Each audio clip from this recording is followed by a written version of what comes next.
And record. Well, I am super thrilled and honored to introduce you to Mona. Mona Das, your journey from being an immigrant to a senator is absolutely meaningful and extraordinary. So thank you for joining us on the Love Inspired Leadership podcast. So thank you. I'm so excited. This is going to be so good. Can you share a moment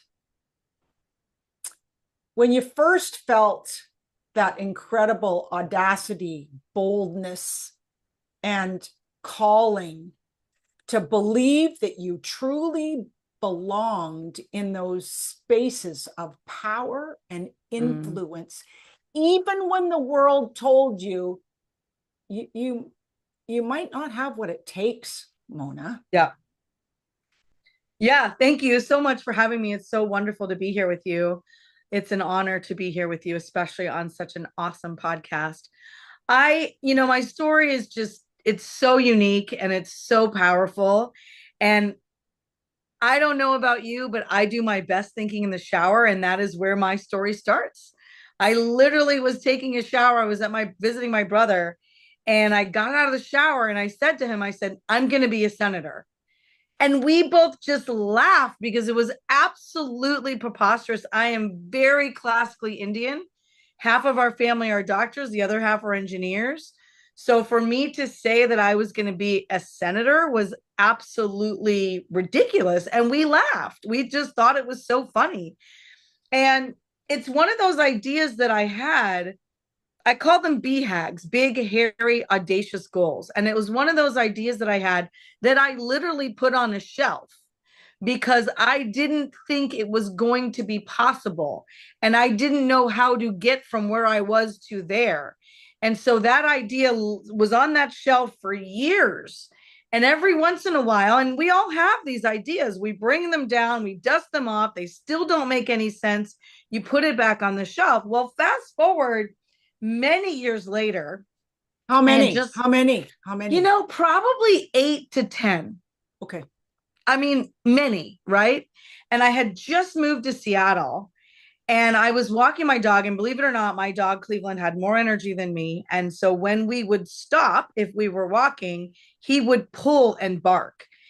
And so I literally, Carolyn, I saw a sign. It was a yard sign and it said Pramila Jayapal for Senate. And I knew 4 things looking at the sign. Yep.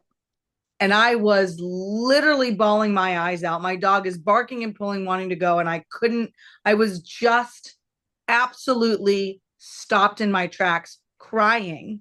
Good. Because looking at this sign, I knew 4 things. I knew 1, she was a woman. I knew 2nd, she was Indian. I knew 3rd, that it said Senate. And the most important thing I knew is that I knew if she could do it, I could do it. Absolutely. And it's those moments in time that you were open, ready, and curious. Yeah. This is one of my principles, being curious, always looking for those windows of opportunity too. And it was a moment in time that stopped you in your tracks. I love that because it's the truth. And you knew it was a message. That was a clue. It's like, okay, I got to listen right now. Okay, I got to take this in. And this is a message for me. Yeah. And it really was. And you owned it. Yeah. Well, it just started me to realize that I could do it. I mean, because my family comes from these traditional backgrounds, like I never thought it was possible. I didn't think people like me did get into politics, right? And so I didn't understand it until I saw it. And I always say, you have to see it to be it. That's right. And that is one reason that I share my story, that I go on every podcast, like every event that I can possibly speak at, is because I want to be that inspiration for the next little girl, right? And my family came to America with $6 when I was 8 months old. And so for me to become a senator is absolutely preposterous. And I'm going to tell you the rest of the story because it is even more powerful than the beginning. Okay, can we just pause for a second? Yeah. You said a statement that I want everybody to take away. And I have to pause here. Yeah. Is you said, and I want everybody to really put on their deep listening ears right now, and that is you have to see it to believe it. Yeah. And that is a profound statement of truth. It's everything that I believe in too. So, Yeah. I mean, I just wanted to be able to mark that moment for people as a takeaway. So you continue your story. Yeah, thank you. It's really true, especially for, women, especially for women of color, especially for people from a different country. Like how do you, because all of our role models don't look like me. I mean, when you close your eyes and you think of a politician, you don't see me, right? Yeah. And that's what I want to change. I want to change that because we have to have more women in leadership positions in all aspects, because traditionally leaders have been men, and traditionally leaders have been white men. And so how do we break those barriers? It's by people like you, by people like me, taking on these leadership roles and saying, I can do this. And how do we take the leadership positions from a position of performance into a position of presence? Yeah. Because it is your energy, it is your commitment, it is your intention, it is your clarity, it is your purpose, mission, and power that inspires people, Mona. Yeah, thank you. I appreciate that. It's the truth. So so here's my next question to you, just before you get into the rest of your story. So making that decision, waiting 10 years, 8 years, and getting that sign. I think signs are clues. We have to kind of look for them. Absolutely, every day, all the time. And how did you hold that? I call it holding that space for grace. How did you, and that is love. How did you hold that space for grace until you became a senator? Like, it takes amazing amount of inner resources to draw on to hold that when you're facing all this adversity, challenges. And I'm sure your story has something to do with that. Yeah, it really does, because you do have to hold that vision for yourself, and you have to believe in yourself more than anybody else does. Because here's the thing. People in your life come and go. And when you have these big, crazy, audacious dreams, people will tell you in your own circle, in your own very close circle, you can't do that. And what they are saying is they can't do that. That's right. And you have to remember that, because not everyone is going to run for office, right? Like, not everyone's going to do it. You have to it takes a lot of self-preservation to do something like that. And for me, I heard a lot of people, people that I thought were, one of my very best friends disappeared. Like, disappeared. Didn't hear back from that person until the day I won, right? And it's like, love it, because they can't even imagine something like that for themselves, so they don't want to be, they don't know how to support you, so they disappear. And so for me, holding that vision and knowing that I could do it, and I will tell you, I had to knock on 8,000 doors to win. Wow. You want to talk about stamina? You want to talk about believing in yourself? You want to talk about putting one foot in front of the other? 8,000 times I knocked on a door to say, hi, I'm a stranger. I'm Mona, and I'm running to represent you. And here's what I believe in. And here's why you should vote for me. So not only did I knock on 8,000 doors, I also flipped a seat. I don't know if you know what that means, but I took a seat from one party to the other party. And that is extremely difficult to do. And I mean, much less a woman of color to do something like that, right?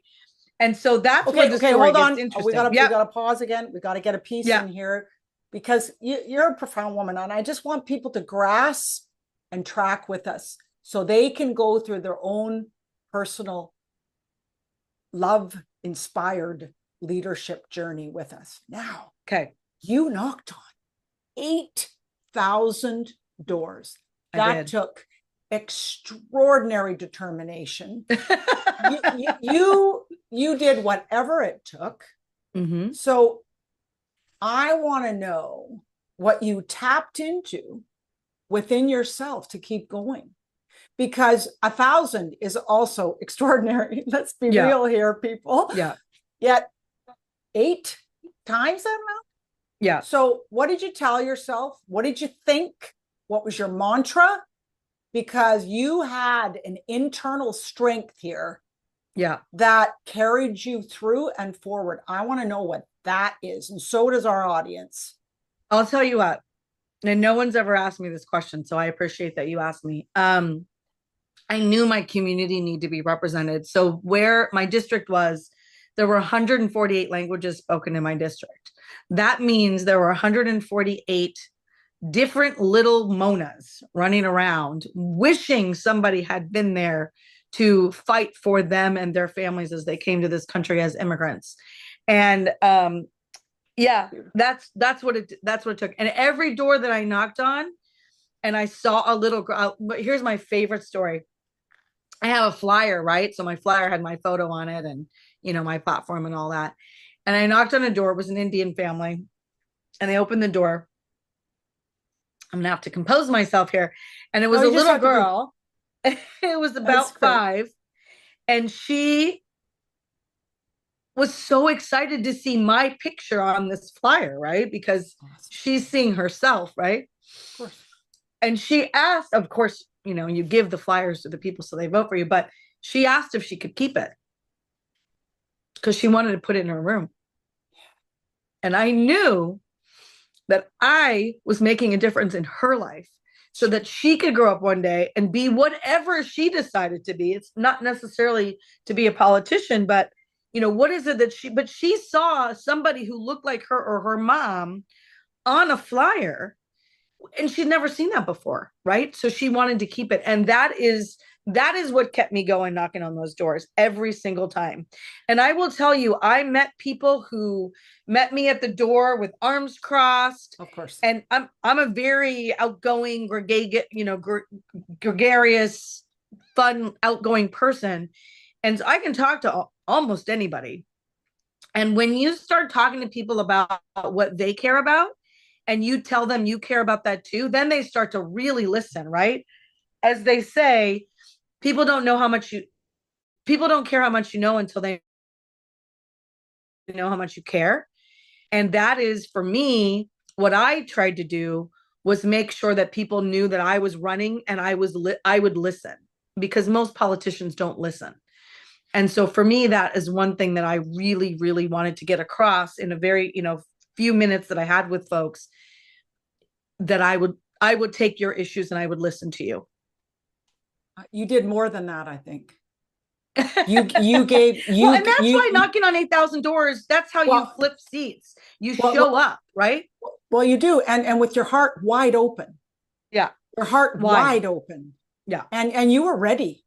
Yeah. Like this is your life purpose and mission. And that little girl lit a fire of desire, which is what I focus on in all my masterminds. I have my 6-step aim high system: truth, trust, value, vision. You supported her to have a dream. You supported her to think about this power of possibility within her life. And you knew in that moment that you transformed her life. You could feel it. I did. In your soul. That's what I call sizzling your soul. This is love inspired leadership. Oh, thank you. Oh, I just got truth bumps all over. I mean, and I did, just so you know, Carolyn, I did use the hashtag lead with love. So that was one of my hashtags. Yeah. Oh, really? Yeah. Oh, you're my kind of girl. Oh my goodness. Okay. Like I could talk about this forever. And I just really want people to pause and reflect on their own lives right now and think about what it is that you can be purposeful about, to think about your life. What's been the struggle? What's been the pain? What's been the issues, the blocks and the challenges that you can decide to do something to make a Yeah. difference in the world, Yeah. because Yes. your heart has to be wrapped around it. As Yes. an entrepreneur, as a leader, as a transformational senator, I mean, the only way you can do that is if your heart's wrapped around it. Yeah. It's to go from the head, to travel that 18 inches down to the heart. And your commitment right. is astoundingly inspiring.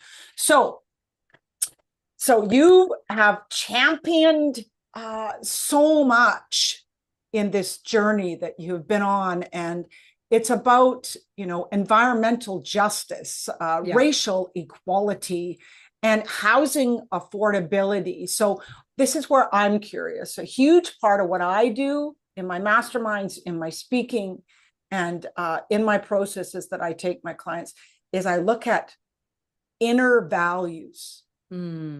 Core values. So can you give me even a description of two core values? Love is one of them for sure. We know that for a fact. Can you give me two core values that are your significant roots to what you make decisions from? It's what inspires you to keep taking action, to moving forward, to being love in motion. It fuels your courage. Can you give me two of those?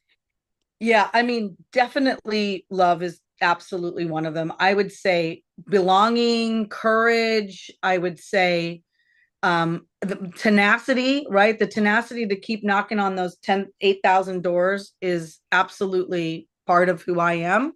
And what I'm kind of known for is like that grace and grit. Yeah, So I mean, yeah, go ahead. so let me dive, because I this is my favorite conversation. It's like I am on fire right now. I'm so happy. So this is my fuel. I mean, honestly. So let's dive into courage, because you ooze courage is what you do. So, and my philosophy on life and business is we all have the same amount of courage. It's a decision. So tell me how courage represents itself in your life, and how that really is represented in those people that you impact. So it's two positions. Okay. So how does courage, how is that the foundation for you in your life and Yeah, I your mean, my leadership? family came here with $6, right? So that courage comes from my family. I mean, over like insurmountable odds to be successful in this country with nothing, starting with nothing. And I really do draw from that. Both my parents. My father has 38 patents in the United States, right? Like his courage and and my mom came here, she didn't know any English, right? She'd never left her little tiny village in India. So the courage that it took for my parents to go to an unknown land with a small baby and make it, like that's where that comes from. And that is, and I will tell you, that is an immigrant story. That is why I believe immigrants, and right now there's a whole lot of things going on in our country. I know you're Canadian, but there's a whole lot of stuff happening about immigrations and immigrants. And I'll tell you, the immigrants are the backbone of this country. And every single person in this country is an immigrant unless they're Native American, period. So that courage comes from that. I mean, I am a first generation immigrant. Right. So I loved one word you said too. This is what I journaled about this morning. I journal every day. It's grace. You said grit and grace. So tell me about what grace represents to you as a love inspired leader to make a difference. Yeah, I think grace for me is giving other people grace and giving yourself grace. And, I mean, you're not going to be on and firing on all cylinders every day. So the days that you aren't, just give yourself the grace and permission to live in it. Whatever you're going through, the feelings that you're having, you're going through them for a reason. And just give yourself that grace, right? And give it to others. Everyone else is fighting some kind of battle that you don't know. And you have to, as a human, as a humanity, and this is what I'm afraid is being lost right now, is the humanity of it, because everyone is there, can be a keyboard warrior. So how do we continue to give each other that grace? And for me, that's permission to take up their own space. And it's a permission. Yeah. And I love what you said. I have a philosophy that a woman taught me when I was 18 years old. She gave me this key, and it's a line of decision, and it's a decision to give yourself permission to just be where you are, to accept it, to honor that, to just be in that state of acceptance and grace in what is. And I love that you mentioned permission. I think that, you know, this where the world is right now, that's why I'm beginning this podcast, because the world needs more permission to bring love back to life. And business and leadership in whatever role you play, as, you know, a mother, as a leader of a, you know, billion-dollar organization. I mean, we got to make it back home. And I think that's what you emanate. And so here's one of my last questions, because I could hang here forever, is looking ahead. What's the boldest vision you hold for women's leadership and for the communities that you serve? Yeah. I think the boldest vision that I have is that each of us are impactful in our own ways. And that's the work that I do now, is I work with leaders who want to make bigger impact, but don't know how. Especially if it comes to passing laws. I mean, I passed 28 laws in 4 years, which is unheard of. So I know a little bit about lawmaking, and I know a little bit about coalition building, and I know a little bit about making an impact. And each of our voices is important, and each of us can make an impact. And if you don't believe that, just remember, I came here with $6 with my family when I was 8 months old and became a senator and made 28 laws. And so therefore, if I can do it, you can do it. Right? Like, it's one of those things where whatever it is, and your vision might not be to run for office, but whatever your big, bold vision is, your be-hag is for yourself, you can do it and you can make a difference. And I always end with my 3 mantras that I live by, which are: dream big. You have to have the dream before you can move forward. And it is believing in yourself. And I talked about that a little bit already. You have to believe in yourself, because everyone else will tell you that they can't, which means that that you can't, but that means that they can't. And the last one is to keep going. You have to put one foot in front of the other. And I didn't become a senator overnight. I had a dream probably 10, 15 years before, and then made steps very slowly, sometimes very fast, sometimes very slowly, to make it happen. And each one of those doors that I knocked out, each one of those 8,000 doors was one step closer to my vision for myself and the future that I wanted to see for those little girls that were like me, that have never seen leaders that looked like me ever. I mean, we didn't even have Barbies that were brown back then, right? So, I mean, absolutely. And, you know, I just appreciate your commitment to keep showing up, to keep stepping up, and to keep speaking up, because that's what you're doing. That's what I'm doing. You are, girl. And so I thank you for modeling boldness, audacity. Thank you, Carolyn. To believe, to belong, and to lead with heart. Your story is a beacon for so many women who are ready to step into their greatness, to give themselves permission to live their life as a love-inspired leader and to own their power, their purpose, and their passion. So blessings to you. Thank you. Thank you. And, how can people who are listening be able to join your work in creating more just, equitable, please reach world? out. Yeah, please reach out. My website is monadas.org. I'm sure it'll be in your show notes. So thank you so much. Look forward to connecting. Thank you. Blessings to you and blessings to all the listeners. Thank you.